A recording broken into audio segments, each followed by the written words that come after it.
ఎన్నాళ్ళయింది మీ కుటుంబంలో వచ్చిన విభేదాల కారణంగా మీ అబ్బాయి ఎప్పుడు ఎక్కడికి వెళ్ళిపోయాడు? ఎన్నేళ్ల క్రితం? 15 సంవత్సరాల కిందట వెళ్ళిపోయాము. 15 సంవత్సరాలు. ఎక్కడికి వెళ్ళానని చెప్పాడు? హైదరాబాద్. ఓకే.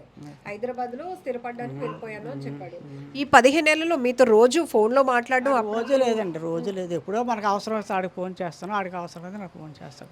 ఏదైనా మాట్లాడాలనుకుంటే ఏదైనా చిన్న మాట, చిన్న మొక్క ఏదైనా, అంతే, ఇంకేం. ఇప్పుడు మీ బాబు అరెస్ట్ అయ్యాడు అన్న విషయం, మీ బాబు కోసం 6 నెలల నుంచి హైదరాబాద్ పోలీసులు వెతుకుతున్నారు అన్న విషయం మీకు అసలు చెప్తాను కదా, ఇప్పుడు చెప్పాను కదా, ఇప్పుడు తెల్లవారు మా వాళ్ళు అందరూ చెప్తేనే తెలిసింది నాకు.